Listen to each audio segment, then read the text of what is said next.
कहाँ से आए ये बता दीजिए। मैं कुलदीप तिवारी लखनऊ से, और जो ये मुकदमा और ये जो सारा प्रोसेस कोर्ट के माध्यम से चला है, हमें सौभाग्य प्राप्त हुआ है कि हमने इस लड़ाई को लड़ा है कानूनी माध्यम से और हमको विजय प्राप्त हुई है। तो मैं माता देवी का वो पुत्र हूँ जिसको माता देवी ने लखनऊ में आदेशित किया था कि जाओ, उठो कुलदीप, लखनऊ से धार जाओ और मेरा मुकदमा लड़ो जा करके, मेरा मंदिर वहाँ पे मूर्ति तुमको लानी है। तो माता रानी ने सौभाग्य दिया था, मैं लखनऊ से आके मुकदमा किया। अच्छा, आप लोगों ने जो है एक प्रत्यावेदन भी जो है एसआई को और ईमेल भी किए हैं, तो वो क्या कुछ है? चूँकि अब माता स्थापित हो चुकी है, मूर्ति लाना है और काफ़ी कुछ काम है, तो क्या आप लोगों ने प्रत्यावेदन प्रस्तुत किया? हाँ, देखिए, कोर्ट ने आदेश दिया है, अपने कोर्ट में आदेश में साफ साफ उन्होंने केंद्र सरकार को ये कहा हुआ है कि माता वाग्देवी की मूर्ति लंदन से ला करके यहाँ पे स्थापित की जाए। तो अभी तक देखिए केंद्र सरकार इसके लिए कितने प्रयास किए वो अब पुरानी बात हो गई, लेकिन कोर्ट के आदेश के अनुपालन के क्रम में अगर हम देखें तो केंद्र सरकार को तत्काल प्रभाव से एक जो भी राजनीतिक इसके लिए प्रक्रिया प्रारंभ करनी है, लंदन की गवर्नमेंट से जो भी उनको सामंजस्य बिठाना है, तो वो करके और यहाँ पर मूर्ति को श्रद्धापूर्वक यहाँ पे बिठा लें आकर के, वहाँ से ला करके। तो ऐसा प्रत्यावेदन हमने 18 मई को याचिकाकर्ता होने के नाते Kuldeep Tiwari versus union of India जो हमारी याचिका, उसके तरफ से हमने प्रत्यावेदन भेजा।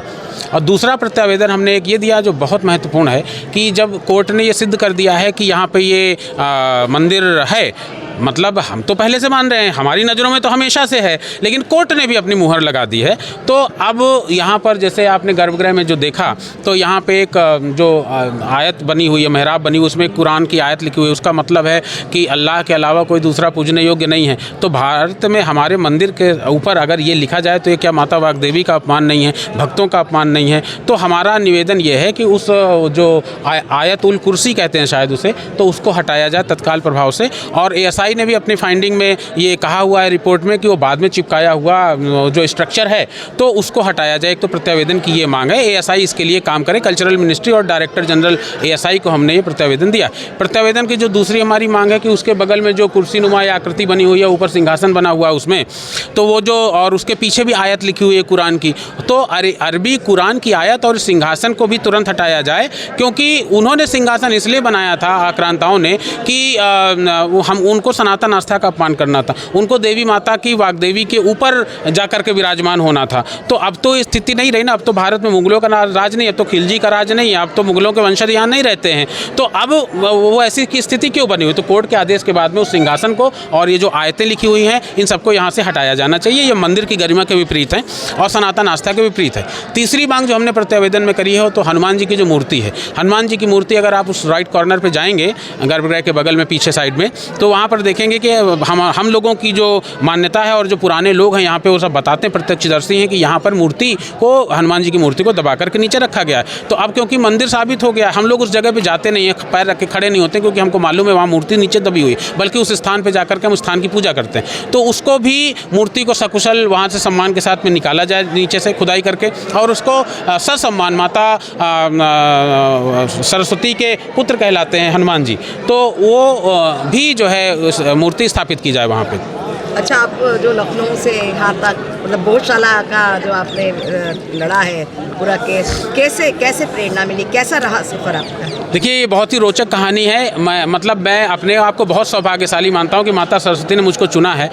हमने कभी देखा था सोशल मीडिया में, क्योंकि हम ज्ञानवापी का मुकदमा हमने किया था फरवरी में, 19 फरवरी 2021 को। तो ज्ञानवापी का मुकदमा करने के बाद में जब हम बाहर हमने देखा कि और किन मान बिंदुओं पर ऐसे किस तरीके से प्रतीक चिन्हों पर और चीज़ें हैं, तो मैंने फिर मुझे एक सोशल मीडिया पे एक दिखा, उस पे पोस्टर पे लिखा था कि भोजशाला में हिंदुओं का प्रवेश वर्जित है। तो सुन करके बड़ी पीड़ा हुई और मतलब एक आश्चर्य भी लगा कि भारत में, आज़ाद भारत में, हिंदुओं के भारत में, रामचरितमानस श्री राम के भारत में, भगवान कृष्ण की भूमि पर और राजा भोज की भूमि पर ऐसे कौन सी जगह है जहाँ पर हिंदुओं का प्रवेश वर्जित है? तो उस जिज्ञासा के साथ फिर हमने शुरू किया, फिर हमने धीरे धीरे संपर्क किया, फिर धार के लोगों से संपर्क स्थापित हुआ। अभी हमारे साथ में एक भाई साहब थे, वो चर्चा कर रहे थे कि भाई साहब आपने मुझे पहली बार फ़ोन किया था।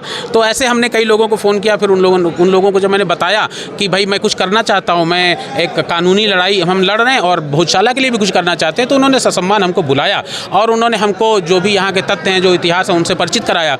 इसके बाद में 13 नवंबर 2021 को हम पहली बार भोजशाला यहाँ धार आकर के और भोजशाला आकर के मैंने एक कानूनी एंगल से कि एक अगर पिटीशन लगाई जाए तो उसमें कौन कौन सी चीज़ें महत्वपूर्ण हैं उनको देकर के हमने फोटोग्राफी करी, खुद सर्वे किया। फिर एक प्रश्न ये उठा यहाँ के लोगों ने और जो लोग हमारी यहाँ सहायता कर रहे थे, तो उन्होंने हमको बताया, पूछा कि भाई आप मतलब उनके लिए हम धार के लिए उस समय अपरिचित थे, तो उन्होंने मुझसे कहा कि भाई कौन वकील हो सकते हैं, कैसे आप करेंगे, हम कैसे मान लें कि आप मुकदमा जीत सकते हैं। तो मैंने कहा विश्वास भी कोई चीज़ होती है, माता रानी के ऊपर मेरी भी श्रद्धा है, आप विश्वास करो, अभी मेरा संकल्प है तो मैं सिद्धि पे भी पहुँचेंगे, हम लोग सफलता प्राप्त करेंगे। तो बोले वकील आपके कौन होंगे? मैंने कहा कि हमारे एक अधिवक्ता आदरणीय हरशंकर जैन जी हैं, तो काशी का मुकदमा भी वो लड़ रहे हैं और अधिवक्ता हैं, मैं वहाँ पे पिटिशनर हूँ, तो ऐसा है कि उनसे हम निवेदन करेंगे तो वो कर लेंगे। तो बहुत विद्वान अधिवक्ता हैं और मैं बड़ा सम्मान करता हूँ उनका।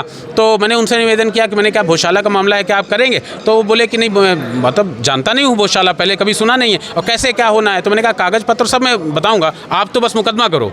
तो बोले ठीक है, हम इसको बनाते। तो मुकदमा तैयार हुआ। फिर युवा याचिकाकर्ता कहाँ से लाए जाएँ, तो पूरे क्योंकि जनहित याचिका है, तो उस जनहित याचिका में कई हमको याचिकाकर्ता भी लाने थे, क्योंकि लखनऊ से कुलदीप तिवारी अकेले आकर के जनहित याचिका नहीं दाखिल कर सकते थे। तो फिर हमने फूलों का चुनाव किया, अलग अलग जगहों से फूलों को चुना हमने।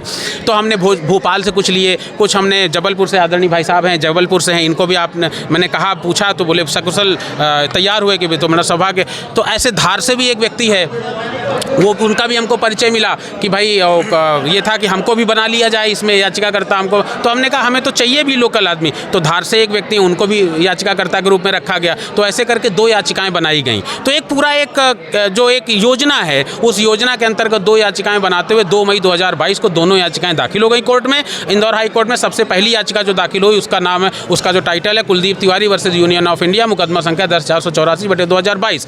उसके बाद में जो एक दूसरी याचिका दाखिल हुई वो हिंदू फ्रंट फॉर जस्टिस, वो भी लखनऊ की हमारी बहन है, आदरणीय रंजना अग्निहोत्री बहन हमारी जो है, वो ज्ञानवापी में हमारे साथ पिटिशनर हैं। तो हम तो दूसरे, और वो हमारे लखनऊ में हमारे पास में ही हैं, तो उनके नाम से फिर दूसरी याचिका लगाई गई, वो 10/497/2022।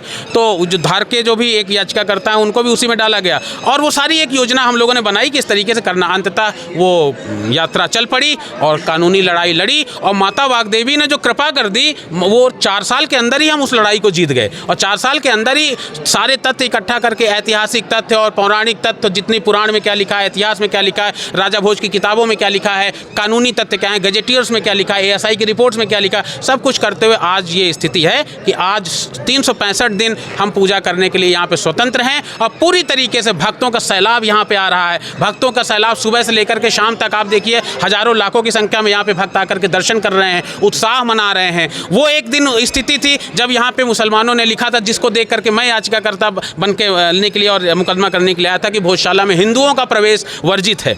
आज की स्थिति यह है, मैं साफ साफ कह रहा हूँ कि भोजशाला में मुसलमानों का प्रवेश वर्जित है। जिस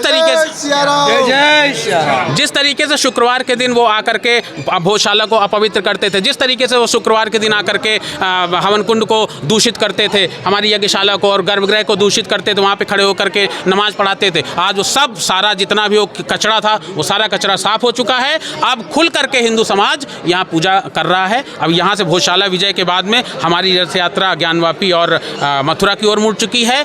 और इसके अलावा एक देखिए आत्मगौरव का भाव, जो देखिए भक्त जो है ना, जितने भी आप देखें सुबह से लेकर नारे लगा रहे थे, उनके अंदर वो आत्मगौरव का भाव जागृत हुआ कि अभी तक लोगों के अंदर कष्ट रहता था, ये भाव रहता था कि हिंदू क्या भारत में 2म दर्जे का नागरिक है, क्या हिंदुओं के साथ ऐसे ही अत्याचार होता रहेगा, क्या स्वतंत्र, क्या मुगल चले गए, अंग्रेज चले गए, उसके बावजूद भी भारत में हिंदुओं की नहीं सुनी जाएगी। तो प्लेसेस ऑफ वर्शिप एक्ट जैसे कानून और तमाम सारे ऐसे कानून जो हिंदुओं को दबाते हैं, हिंदुओं का दमन करते हैं, मस्जिद और जो मंदिरों को जो है वापस पाने में, जहाँ पे कब्जा करके मस्जिदें बनाई गई हैं, उनको रोकते हैं। तो ऐसे कानूनों से जो हिंदू अपने को दबा हुआ महसूस कर रहा था, उसके अंदर आज आत्मगौरव का, विश्वास का भाव जागृत हुआ, हिंदू जागरण हो रहा है, भारतीय संस्कृति का पुनरुत्थान हो रहा है, भारतीय गौरव का पुनरुत्थान हो रहा है। तो हिंदुओं के अंदर वो कॉन्फिडेंस आया कि अगर हम अपने मान बिंदुओं को रिक्लेम करेंगे, वापस लाने की कोशिश करेंगे, जहाँ जहाँ आक्रांताओं का कब्जा है, तो वो हमको मिल सकते हैं। और हमारा संकल्प है कि जहाँ जहाँ इस तरीके के कब्जे हैं, तो वो वापस लेकर के ही हम रहेंगे।